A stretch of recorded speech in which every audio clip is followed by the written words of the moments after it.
Not one. 0, 0, 0. Done.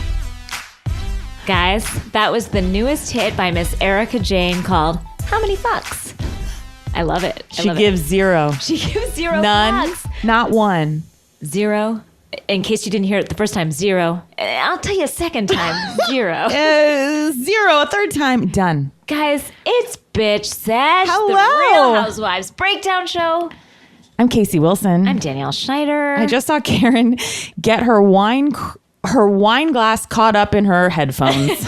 That's a Bitch Sesh win. I feel like that's who we are. Wow. I love that new Erica Jayne song. Thank you to our listeners for drawing our attention. I had it sent to me a lot this week. It's a video. You guys need to look at it. Wow. The production value, first of all, is in the millions. Yeah. Casey said to me, and this is why this is better than Luann's song. It's just production value. Production value alone. Remember when Luann sang Money Can't Buy You Class? I believe it was at the reunion or just on Andy's show. On Andy's show. Oh, God, in a short, sparkly skirt. And didn't her daughter appear with her on a different song? Probably. Well, don't you remember there was also they all went to the Borgata in Atlantic City and filmed it in a limo at some point?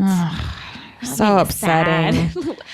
And Similar video, and it's not a Housewives, but I think our listeners will appreciate it. Please remember no tagging. No tagging. If anyone tags this one, I will be mad. Rita Wilson has a little ditty out, music video called, it's called, I believe it's called Girls Night In. Oh, no, Rita. Girls Night In. I just want to say to Rita, stay in your lane. And I know... What lane is that? The lane of She's romantic a very comedy funny actress. Yeah, that's what I'm saying. Romantic comedy actress. I was kidding when I asked that nasty question. What? She's very funny. No, she's a great actress, but... No, Karen's telling me it's called Along for the Ride. I believe that's a follow-up to Girls Night In. Please watch it. She has all her gal pals over, and they're hula hooping. Is it like Nancy Myers and Diane Keaton? Who are the gal pals? Do we know them? I think a few of them are sort of famous. I think they're her actual friends, and they stream in the door with wine bottles, and she's got cuffed jeans, boyfriend jeans, Relaxed and fit. Yeah, yeah, just relax. And they do a pillow fight. Oh, I hate that's the type of thing a male director will ask you to do. I've never been in a real pillow fight in my life. So to see it played out on the screen rings false to me. It sure does. And if you're cruising and you're wanting another video, I'll just quickly direct your attention also to a very recent video that John Travolta and Olivia Newton-John made. I saw that. Is that called Home for the Holidays? Do they fly in on a plane in Orlando? They Correct. fly to his home?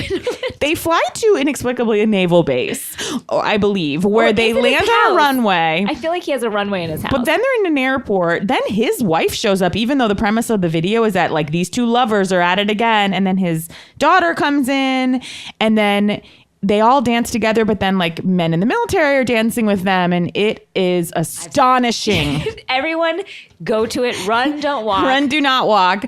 It came out a couple years ago, and it's...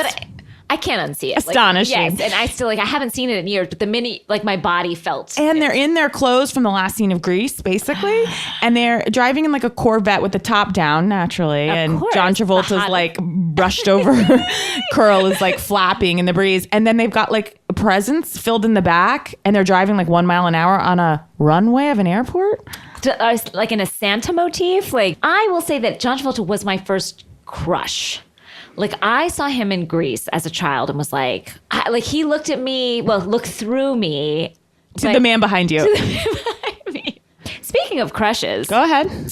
I had a very disturbing dream the other night, you guys. More disturbing than when you took me from behind in my dream? I'm going to say yes, for me. Go ahead. Yes. Oh, you were comfortable with that. I was fine with that. Because it didn't happen to me. It was just told to me secondhand by you. Mm-hmm. But guys, I had a sex dream about Jax, who I have said terrible things about, and through watching Vanderpump for 14 days straight. But in the beginning, I remember when we first started watching Vanderpump, you were texting me oh, this Jax guy. Yes. And you didn't know that season by season, he'd becoming more and more bloated. Yeah, a bloated nightmare. But You're right. At first, I was like, this Jax guy is a star. And then I was like, oh, Jax. Like, why is he stealing sunglasses in Hawaii? Like, it was so strange, Jax, his downfall. But I did weirdly have a sex dream about him. And I don't remember the actual sex. I know that we had it. And I know that I was both disgusted and happy about it. Oh, you were happy? Yeah, like I knew that it was good. Like, I don't remember the sex. I knew that it was good sex. I feel like it would be good sex because I think he's so dim that he channels his gifts. You know, he's just kind of like a better man who's just like, ugh. Yes. But I worry that like again, like his looks, he was good in bed, and now he's just a slobbery mess that's just trying to like can't, you know, with everything that's going on, both like physically and mentally, and I don't know what sort of drugs and alcohol he's on. He seems to be on something. Like it's not all working anymore. Is your guess? Is my guess. But again, no tagging. Not that he cares about what I have to say about he having sex with me. I think you're giving him quite a compliment. You're saying you were very happy. I was, but I was also like disgusted by myself. I knew. Now you were happy during the sex. Or in hindsight? In hindsight, I knew it was good sex, but I knew enough to feel shame about the sex. In my dream, I had the wherewithal. The presence of mind. Yes. And I'm glad about that. Thank you. You didn't throw everything out the window. No. But I knew that I would go back for more. In my dream, I remember being about you. I was like, oh, God. I was like, I knew like this is going to be hard to explain even in the dream. Well, speaking of, in some ways, we were watching New York, which we'll get into later in the show, but I was loving the conversation between Ramona and Bethany regarding microphalluses. Yes. And what I couldn't understand was, we'll get into that, but yes. Okay. I just loved, it was just hilarious to me that Ramona was like, I thought God was punishing me. I love that. That's how God's punishing you, and not with like some what a narcissist. Some guy's small dick. She's like, God will let me get fucked, but it'll be a small penis.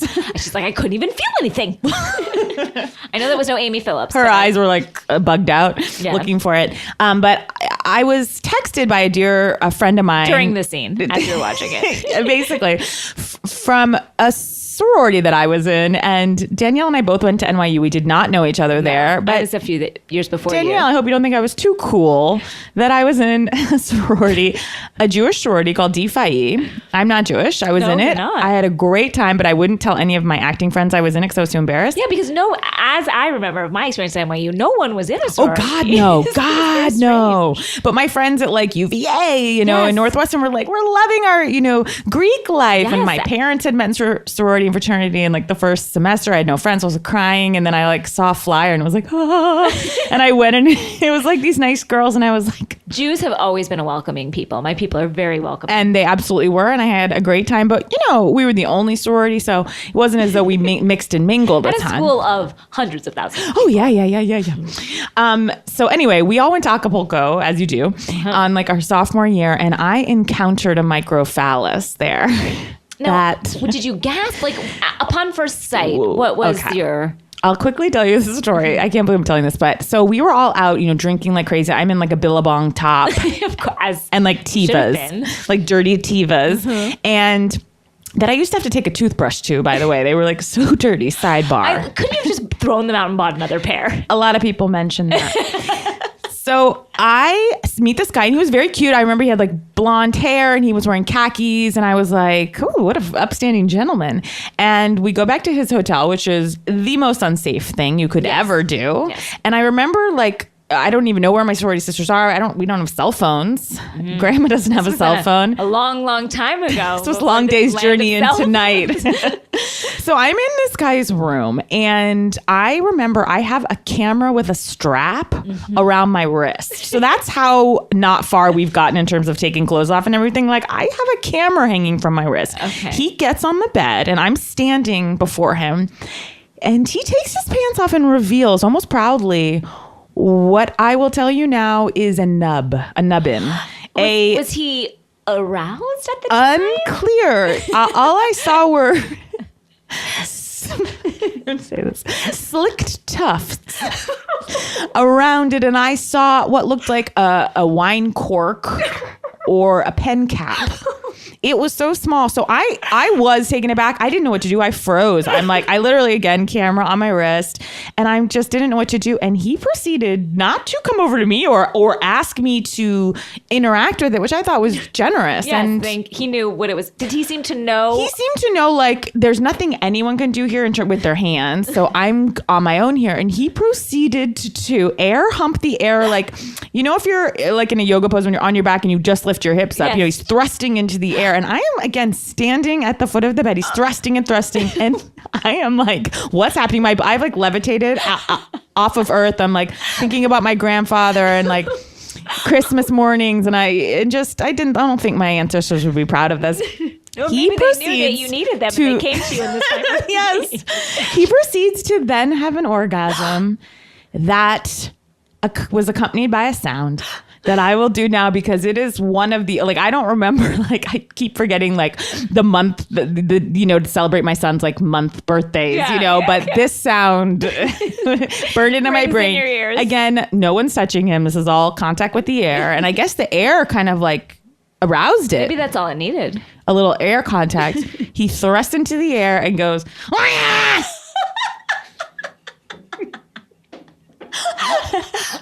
and my work was done. Oh my God. You know, that's the end. And did you just walk away? I remember. Was your camera on your wrist throughout all of this? Yes. And I remember leaving very quickly. And I mean, I guess the good thing is I didn't have to do any work, but. Where did his business go? His business, again, those tufts. Again, I draw you to those tufts that were glistening.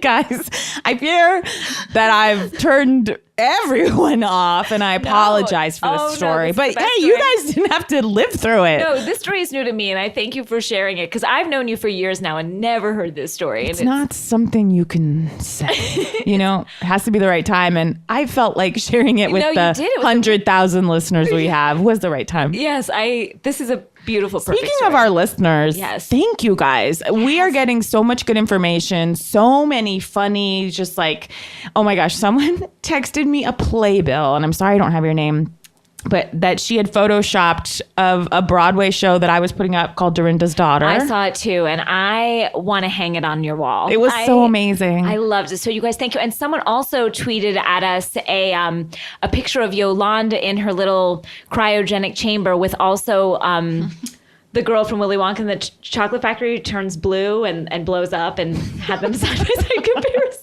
And they were not dissimilar. And Spin Beck also says she would like another one-woman show that June Diane will perform called Luann's Niece. Yes. A la Dorinda's Daughter. Yes. We need your show. Maybe they could run back like in tandem, kind of like Perestroika and Angels in America used to do. Oh, exactly. Or how like when John C. Reilly and Philip Seymour Hoffman did True West, and they would switch parts even. Yes, we need something. I'll call like Circle in the Square, one of the off-Broadway. Oh, I'm sure John Guare or someone could whip something up for us. Something for us. So we thank you, our listeners. We adore you.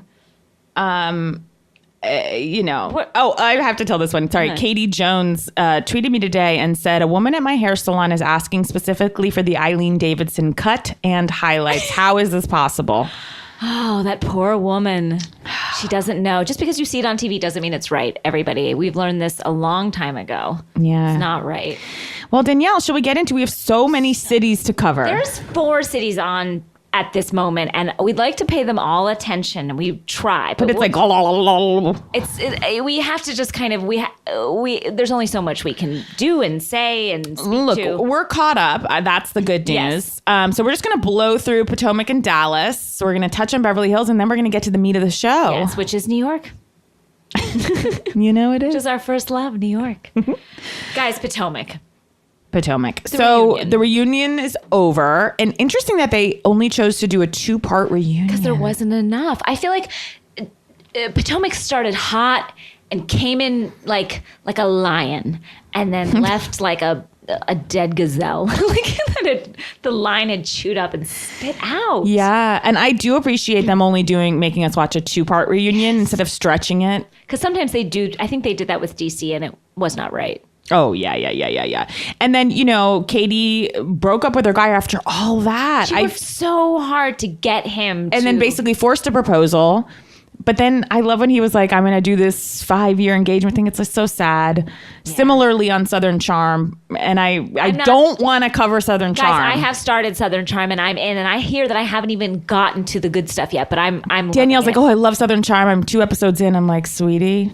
And I hate to demean you like that, but sweetie, get to the end of the season. I'm already loving that. I literally had 20 minutes today between work and this, and I went home and I watched 20 minutes of Southern Charm. Again, this is a mother. I know, and I have a child. I love it so much. But what I was going to say is that there's like one guy on there right now who's like, I love this woman so much. And they show him walking into a diamond store. He's like, I would do anything for her. It's time to man up and buy her a promise ring. That promise ring bullshit. Just do it or don't. I have no room in my life for a goddamn promise ring. No time. And I really feel like if anyone gives you a promise ring, they're promising you they'll never marry you. Yes, it's true. Yeah. I've never seen a promise ring lead to a happy marriage proposal. No.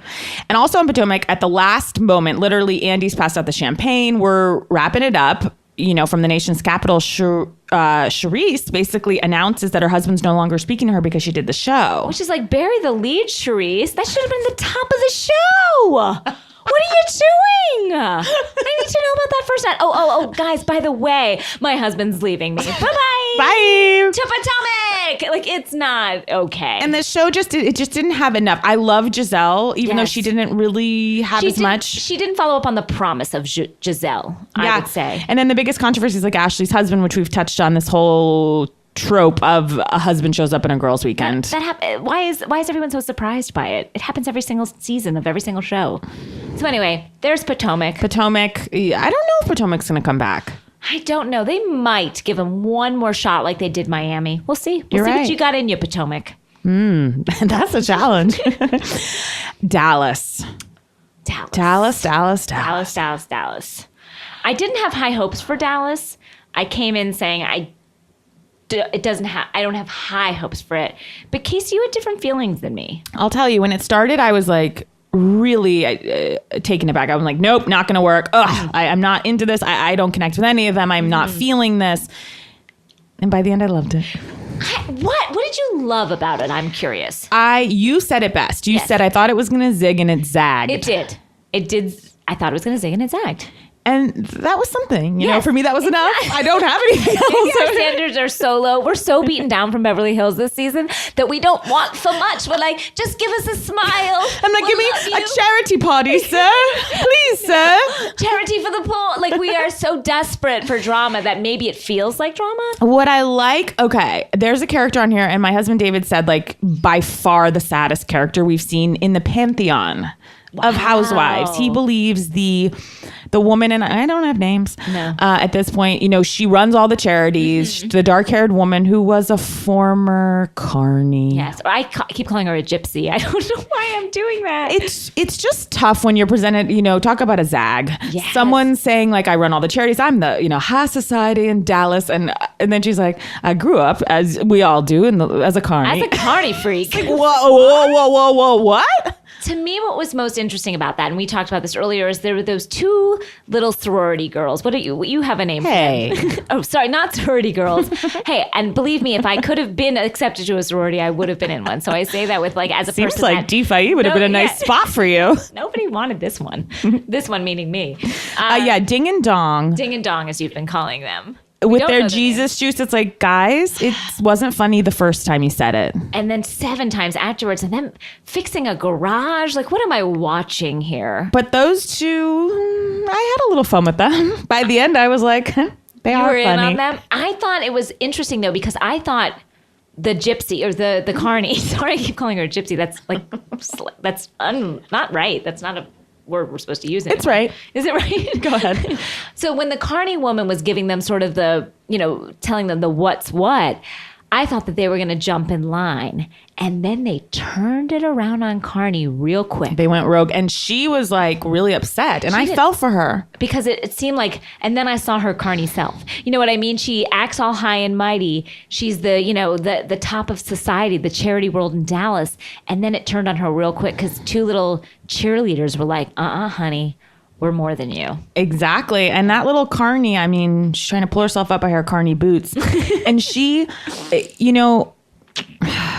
I felt sad about it because she's so into the charities and they're trying to take her down, but it's her job to throw these charities. And when you flash to her house, oh boy. Oh, yeah. We got a bunch of black wraparound leather couches, and I believe I saw an dusty elliptical in the corner of the living room. Yeah, and then she does this testimonial. Unexpected. Again, I'm not saying my house is anything. Oh God, I've got nothing. But what we're watching is fantasy, and when you don't live up to the fantasy, it's hard for us to swallow. I know. Well, she made this comment, the carny woman, in her like testimonial that really made me so sad. What did she say? I don't have the exact words. I just have the vibe. But she basically was like, "I've been seeing someone pretty special, and he better marry me." Oh God! But she had this crazy voice like that, and it was like, "Oh God, I hope he does." I know. He was a very nice guy. Dallas to me just seems like blinding sun bouncing off of shit.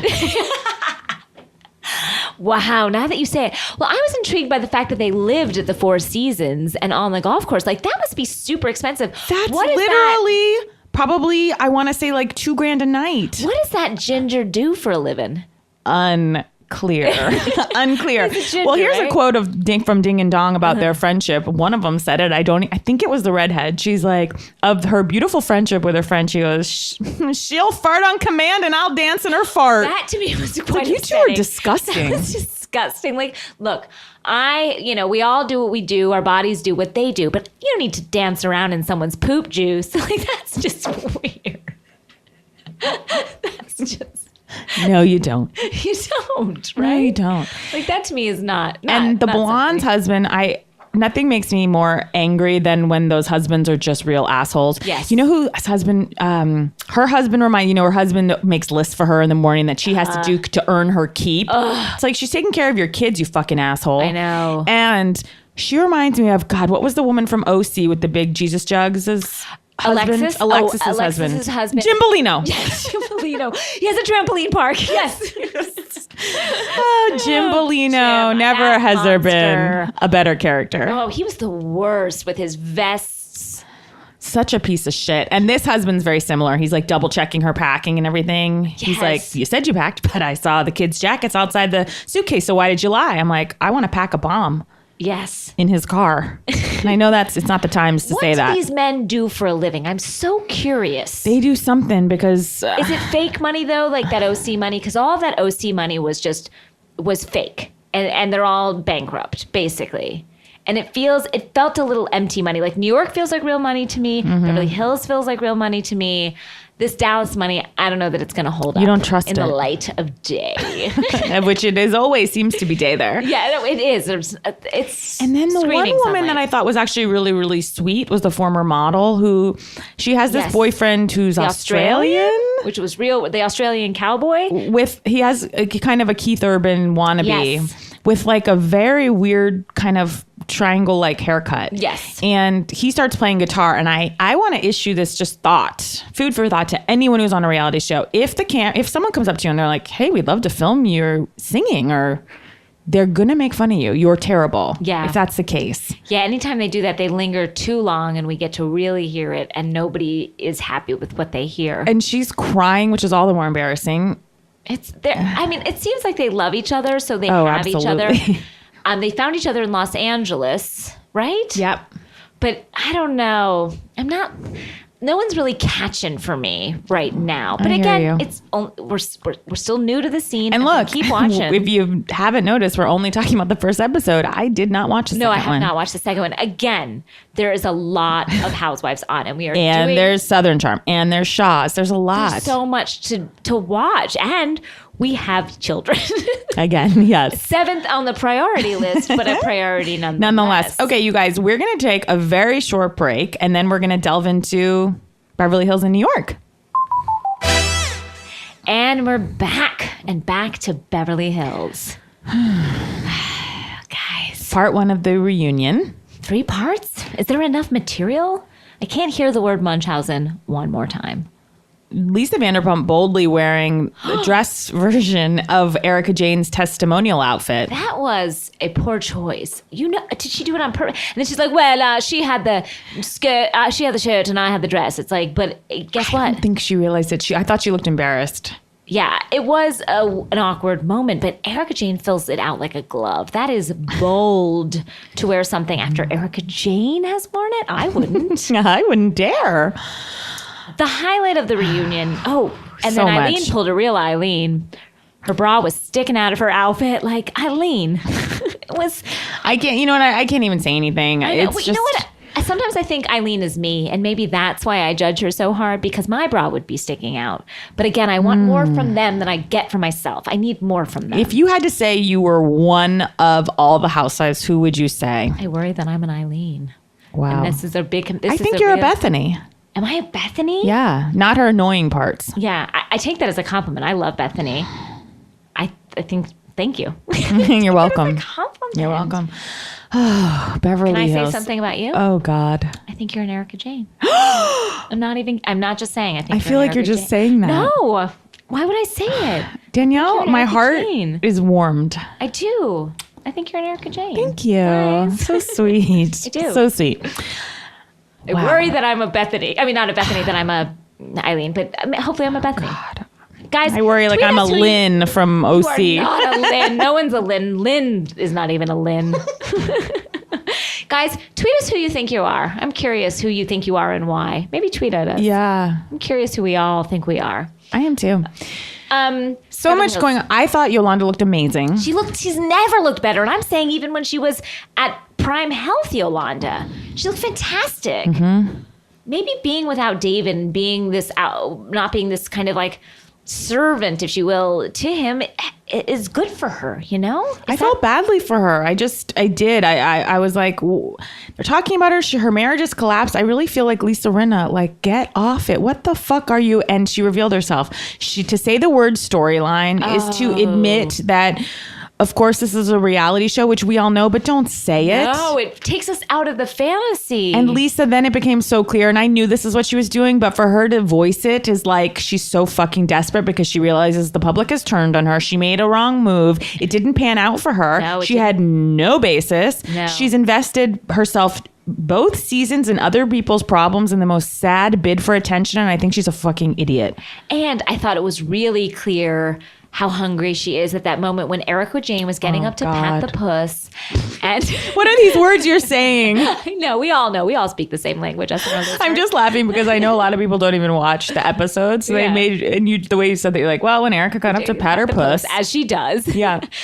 And when Lisa's like, why don't we all pat the puss? And it's like, no, Rinna, we're not all patting the puss. This is Erica Jayne's moment. She will pat the puss and you'll sit the fuck down with your And I puss. think- You'll sit your puss right down. Sit your skinny puss down, Rinna. And then someone said it, and I can't remember who It was was Yolanda. Yolanda said it. Like, give her She's allowed to have a moment. She did, and thank God she did, because it was like nobody wants to see your puss patted. I have a theory. Just Okay. came to me. I thought Yolanda was very magnanimous about David and has been, but what I'm seeing behind her eyes is such pain. I Yes. feel like she really is genuine pain over this divorce. Yes. But he's got to be giving her a ton of money because I feel like he was like, don't you dare trash me. I wonder. Thoughts? I had a different theory. Now Okay. hear me out. Casey took a big sip of iced coffee. By the way, drinking an iced coffee. late. I know. I'm throwing caution. I thought that she took the higher road, and she took it so high that it almost made him look worse. You know, like by taking the higher road, and just like she had a blank sort of expression on her face when she was like, this man loved me. I love this man.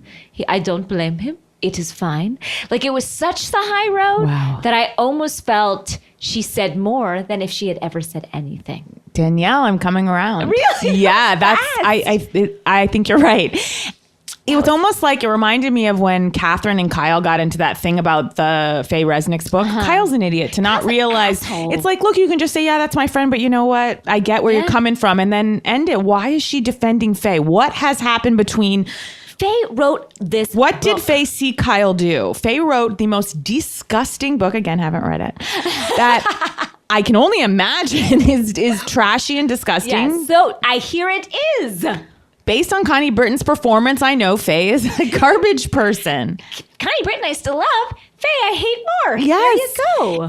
And what Catherine was just trying to explain is like, and then Andy's like, I thought you didn't, what did he say? Like you backed out. You backed you down. pushed out. Like, and she said I took the higher road, and I'm like, she really did. She did. Not that I'm a Catherine lover, but I did feel like she did take the higher road. And I don't know why Kyle is defending Faye. She's like, she didn't choose to be on the show. Yes, she did. She got a stipend. They have said she has been paid. Faye has been paid to be on the show. Faye wants in on that show more than anything. If Faye doesn't want to be on the show, Faye can walk off the show. To quote the psychic from Beverly Hills, you've got 2 legs, walk. Thank you. Wow. I forgot about that quote. Alison Dubois. Alison Dubois, ladies and gentlemen. You've got legs, use them, maybe it was? Yeah, something like that. But that was sort of a revelation, like, there goes our storyline. And I love that Lisa Rinna so openly is like, my hairdresser Faye, who's here. It's like, I was like, is Faye going like, oh God? Faye's like, ooh. Faye's back there going like, ooh. She's just like clutching her irons. I gotta go. Poor Faye, other Faye, hairdresser Faye that got brought into this. Now, this is a larger question I have about all the housewives. And I know the reunions, they're doing like full tilt glam squad. And I know they're doing that in the testimonials. What's doing in just the regular scenes? Because we saw tonight Bethany doing her makeup in New York, and it seemed as though Eileen had done her own makeup for the reunion. Eileen is always doing her. Eileen's never hired a person to touch her face. I feel like Eileen hired like an old stage hand who has like a Ben Nye makeup kit that I used in high school to play like an elderly man in Fiddler on the Roof. As you always compare her to Valerie Cherish, and she is like, she has her Mickey back there. Yes. That is like, who does hair and makeup. Hair and makeup and sometimes flower arranging. And is always like bumbling over cords and knocking into everything. And he's like, I plugged in the iron, but the plug didn't work. Yeah, that's who she's got back there. And he's working hard and sweating he's sweating on her. Working hard or hardly working. Exactly. But yeah, so Eileen is. Because Erica Jayne looked so flawless. I wrote down, Erica Jayne looks flawless. What are we doing with our lives? I know, guys. In my moleskin notebook, I wrote down, Erica Jayne is flawless. She really didn't. I didn't approve of Kyle's peep show sequin dress. I don't need to see any of that. I sound like... You sound like Valerie Cherish. I don't want to see that. But I don't know. Kyle and me, we wouldn't get along, Kyle and I. We're just not meant to be. Why?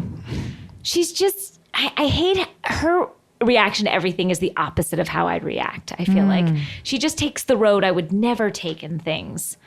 So it's not, Eileen, I feel like I see myself in Eileen. I don't see any part of me in Kyle. And maybe that's why I'm so against her. I mean, not too much else about Beverly Hills, Let me see. He's a good do you man. have anything? Oh, no. One last thing was that when Lisa was talking about David Foster, when they're all like, Lisa Rinna just going, he's a good man. He's a good man. I was like, what? Why are you piping in? No one wants to hear you.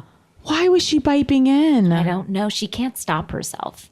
Oh, the best was when she brought out those phone records and then she's saying what Ken said. It's like, yeah, Ken said all this after you. I don't even know what you did. I know. Anytime they bring out phone records, I'm like, oh, God. They come armed with phone records. I sort of love it and I sort of hate it. It's like behind the pillows and they just pull them out. I love how Andy said he's dating a 25-year-old, which I've seen in Instagram posts. Who's dating? If you go to his best friend, Brian Bozzi. Yeah, I've been to him. Is that his name? When they celebrated his birthday, Bruce Bozzi, yes, excuse me. He and Sarah Jessica. Owner of the Palm Yes. Restaurant, who I know through Instagram.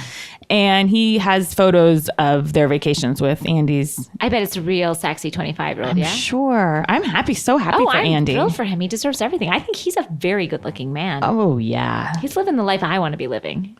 Oh, yeah. Andy Cohen is like... With that cute beagle. Waka? So cute. Okay, so here we go. Out of Beverly Hills, out of the dumpster and into the fire. Oh, God. This was a great York. episode. I thought it was amazing. Yes, me too. I think if you don't watch Housewives and you're interested in dipping your toe in, F everything, start with this season of New York, and you'll be good to go. Yes, because the second episode in, there was a to be continued. I mean, when does that happen? You're given and given. Dorinda. Oh, boy. Well, Miss June Diane isn't here to defend Dorinda. No, she isn't. But she'll go to the hilt for Dorinda and for Luann's niece. I think next week there's going to be more discussion of that niece. Yeah. And I really hope the niece is thankful and grateful to June for all the work she's and I think done on her behalf. Though June might not be on the show, she should definitely like email us in some thoughts on what I'm sure she will. On what's happening with her niece. I mean, I've never been so excited when we picked up at the bra party. Yes, the bra party. And women are literally screaming at each other as they're trying on bras. And like a woman's like, 36D? And they're like, you, how dare you? You know, women with their tops off screaming at each other. It was one of the funniest things I've ever seen. Very vulnerable and yet just screaming about... No, John is a pig person. And I say that with love. I don't think you say that with love. Well, because he's not a pig person because he's just like a sweaty, angry mess of a man. But Dorinda loves him. I will say that. Do I think he's a good man? No. Do I think she should be with him? No. But I think she loves him. And he's not horrible to her. He loves her in his own way. So I don't think he's harming anyone. No, I Was don't either. it great that he came in and tried to discredit Bethany's entire empire? No. But you know what? That's Dorinda's problem. And Dorinda said that. She's like, look, I love him. He's my problem. You don't have to date him. And I agreed with that. Yeah, she's like, good news. You don't have to. And that's exactly right. One time years ago, a friend and I tried a mini intervention on another friend about her boyfriend. I have almost never regretted anything as much as that. Yeah. You don't do it. No, it's unless they're being actually if there's abuse of some type. Then this is just like, yeah, she's like, you should be embarrassed of your sweaty garbage can of a boyfriend. And it's like, well, yeah, of course she is. Yes, like she knows his faults. And yet she's okay. She's living her life. She has lived through some pain. And they're having fun, it seems. Exactly. Yeah, I think the death of her husband was really hard for her. And if this is what's pulling her out of the hole, then this is what pulls her out of the hole. And she's alone. I'm no therapist, but she's clearly going to the opposite of her elegant husband. And this is what she's picked. And what does anyone care? I feel like Bethany on this issue is much like Lisa Rinna with... Yolanda. It's like this, one of these things has nothing to do with the other. Why do you care? But I think whereas Lisa Rinna probably, if she searched her heart, doesn't really care. Yeah. I think Bethany does care. I think Bethany really is like, I think Bethany can't stand not being right and not knowing something. And when someone's like, you're wrong, or this is not your business, I think she sinks her teeth in a little bit and she like won't budge. The only thing I didn't agree with her on, it's like, yes, again, he's embarrassing, but she kept saying, and Dorinda's like in avoiding it, and she's, she's embarrassed too. It's like, yeah, he's not perfect. She knows that. Right, but she's like, and Dorinda's in pain and she's just, pretending she's not. And I'm like, I actually don't think that's true. Me neither. Yes, she's embarrassed. Yes. And yes, should he have come into the lady bra party? No. Was it the best thing that ever happened to me? Yes. When he came into the bra party wearing that loose drapey scarf. Oh, that was so strange. Like sweating, obviously like tweaked a little bit on some alcohol or something. What was that? Go do some lines. Did you hear that? I did. What is that? I mean, lines of cocaine, lines of drugs? Is that what his thing is? It clearly seems like he and Dorinda like to have fun. And I think, it's funny. I think Bethany actually drinks a lot. Well, she is skinny. She's the purveyor of an alcohol line. Yeah, you're right. But I think a lot of people call other people out for drinking too much when they're like worried they're approaching something. I'm not saying that she has a problem, but... She always is calling them out. Like, they like to get lit up. They like to have a fun time. It's like, what do you care? She's so in control. She honestly, I don't think, can stand to see people just having fun. Exactly. I think she has to like be in charge of it. Yes. And I think that it's hard for her. So I don't think she was wrong. And like, John shouldn't have called her out on that skinny cow stuff, which I don't see the connection at all. He doesn't own the word skinny. That's an insane thing. It was crazy. And then it did make me really, really laugh when Bethany came back at him. She's like, well, the only thing is you're a cow and I'm a girl. Bethany has the best one-liners. She does make me laugh. John is every time we look at John, he always has food in his mouth. Like, I don't recognize him without food in his mouth. He's always like chomping on some chips or something. And I'm not saying he's like Ken, who's got like corn in his mouth looking like he's about to like have a stroke, but John is always like his mouth's full, or he just talks like his mouth's full. Well, there was a funny moment when they're in the Hamptons and Dorinda's like, you're not nice to John. You're not my friend. And John with a full face of calzone is like, there you go. It's just like, oh God, John, stop illustrating what people don't like about you. Then there's Jules and her husband and the Sabbath in like the pool house. That was, I mean, Jules is fine. I agree with Bethany. She's not the sharpest. Yeah, she's not the sharpest tool, but God, most of them are not. Right? Well, when she's like, our Hamptons house, there is no budget. I'm like, is there a decorator though? I know. It looks horrible. That was a mess. Also, a listener of ours, Dara Oren, I think is her, Dara Oren, pointed out, and she grabbed a screenshot with the likes of, she is a Sherlock, as Casey called her. It seems like, as you watch the show, that Jules and her husband and the 2 kids are in the car alone, and they're just parenting, but there is a secret nanny hidden in a shot, and she's turned away. She's stashed in the back seat. And if you go on our feed, I think they posted on our feed on Twitter. She's behind the driver facing the kids. So it's real weird, but there is a nanny there, and there's nothing wrong with having a nanny. It's like in Three Men and a Baby, where there's that secret weird shot, what looks like a kid who's like about to hang himself. Yes. That's what it feels like. There is a ghost nanny in that car, FYI. And thank you to our listener, Dara Oren, our Sherlock, for finding secret ghost nanny. Jules is not the brightest with her et tu brute. Et tu brute. Et tu brute. That whole them discussion. She's like, I haven't seen that movie. I was like, oh God, Jules. You mean like? And Bethany's like, give me a 1 to 10. She's like, you.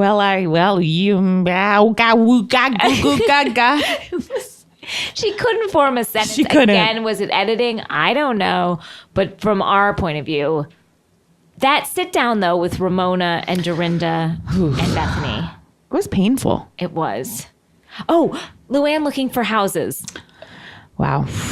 Well, no surprise that a former model is now a realtor. Yeah, that seems like the trajectory.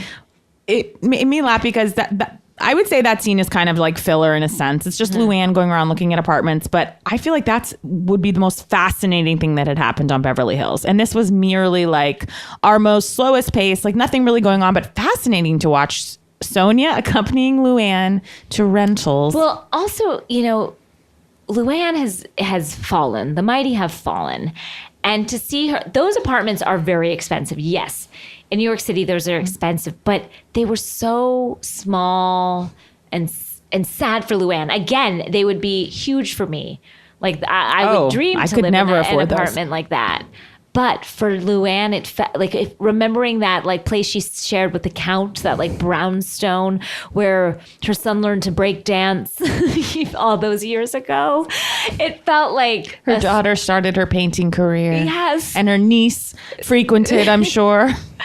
It felt like, a step down. And I know she still has that barn in the Hamptons, but it just kind of, I don't know, it felt sad to me. And I feel like with every passing year, her voice has dropped octaves. And I know we've talked about this before, but alto at this point. Like she is like down there. And they flash back to wherever they were on some vacation, and someone had accused her of like bringing a guy home. She's like, cop into it.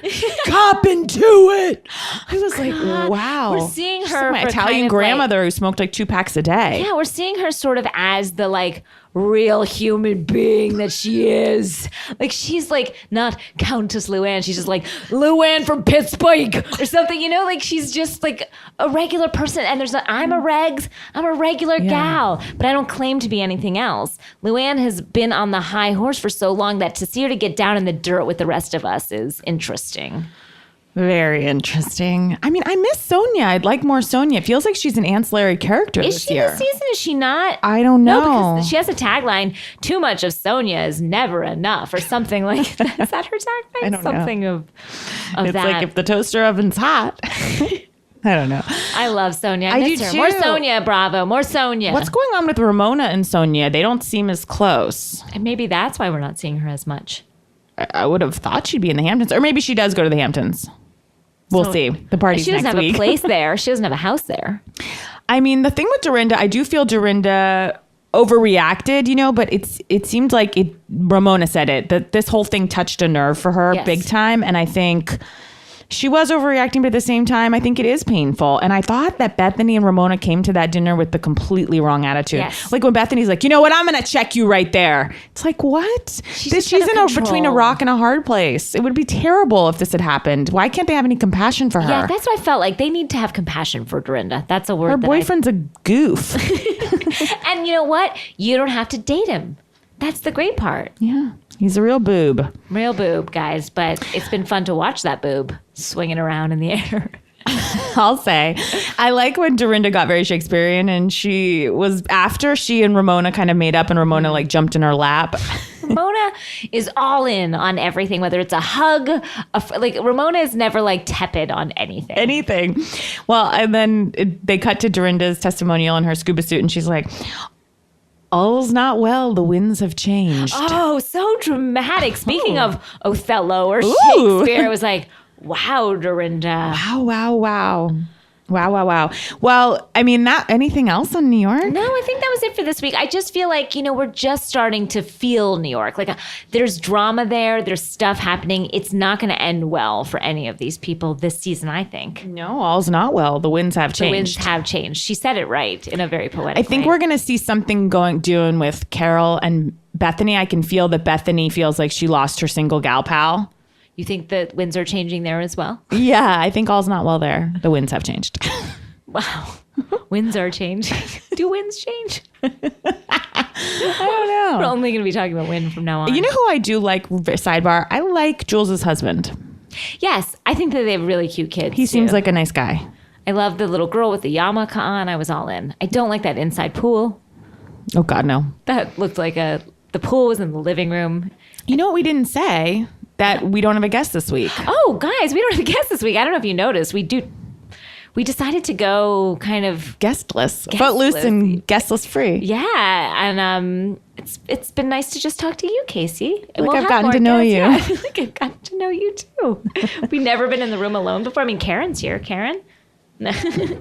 Guys, before we bid adieu, it's nighttime here in Los Angeles. We'd like to read a bedtime story. Yes. Danielle's going to read it to me. Now, Casey found this online. I'm really impressed. It's called Oliver Brightside. You Don't Want That Penny by one Christopher Manzo.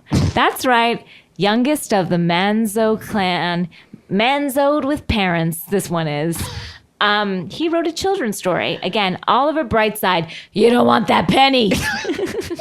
Now, I was flipping through. The drawings are frightening. Yes, they are. The illustrations. They are real. Not done by Chris, but very lifelike. But also scary, and the illustrations are like one of those clown paintings that you see on a wall that you're like, oh, get that out of my hotel room. Or like the clown painting in Bethany and Jason Hoppy's old house. Oh, and we know what happened there. And I know we've mentioned that before, but it bears repeating. And as Casey pointed out in the book, the fonts are all over the place. Well, not the fonts, but the spacing of all the words are all over the place. And I'm just going to read you guys a bedtime story of the first. I'm going to read you guys take us from the beginning. First page to like the last page. So again, Christopher Manzo, published author, Danielle and I, 0. Nene Leakes, Broadway star of 2, Casey Wilson and Danielle Schneider, 0. just I want everyone to know where we are. It's another boring day in New York City for Oliver Brightside. But he has no idea that his luck's about to change. Sorry, I'm just reading it as I assume a Manzo would read this. It's perfect. It's perfect. Whoa, look at that. A heads-up penny. He couldn't believe someone would leave something as great as a penny on a sidewalk. Find a penny, pick it up. All day long, you have good luck. So those are the 3 first pages. And I'd like to hear more, actually. One more page? One more page. Also, know that Oliver Brightside has like a newsy cap from the 1920s, but he's dressed of the now. So just the newsy cap is different. Okay, ready? An unfamiliar voice spoke to Oliver. That's silly. I fly up in the sky every day and I see thousands of pennies. If there's such good luck, why would so many people drop them? Says a pigeon. Oh, wow. Animals are talking. A pigeon flies in. Oliver never spoke to a pigeon before, and now he he wasn't happy. Now he was happy that he hadn't. No, Mr. Pigeon. Pennies are good luck, and I'm going to show you. All right. Wow. So it's and I'm the adventure as more awake than I've ever been. You sure it's my reading? Or the coffee, but wow. And just so you know about the artist, Christopher is,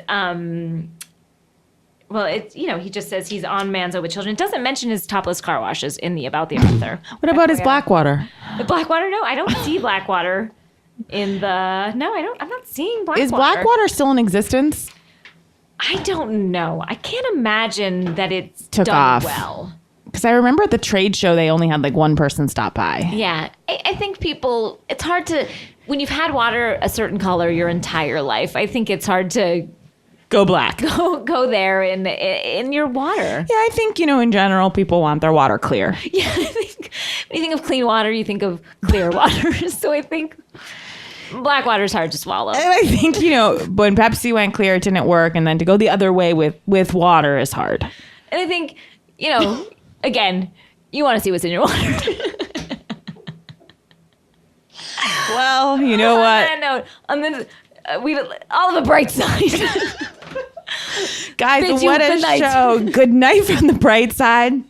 This has been such a fun episode. Thank you, Karen. Yes, thank you, Casey, tonight. Thank you, Danielle. But we'll be back with a guest next week. And thank you all for listening and for tweeting us. Please keep tweeting. Yeah, it's been so fun hearing what you guys have to say. And we just have such great fans that really get what we're trying to do here, which we don't know what that is. So we appreciate you guys on the journey. Yeah. Bye, guys. Bye. From the right, I'm Mark Hard. And from the left, I'm Pete Hard. And we're the hosts of Hard Nation. We're covering all the biggest stories this election season on Earwolf while talking to your very favorite politicians like Ted Cruz. May I have a little more time? Is it my turn to talk? His face is getting I get a very chance to close talk to my now? face. Hillary Clinton. To little girls out there who are trying to do things, just do it. You'll fail and a man will do it for you. Donald Trump. If I became president, I would bronze every immigrant child and I would attach them to naval ships. Listen to Hard Nation today, America, on Earwolf, Howl, iTunes, or your favorite podcast app. Get hard.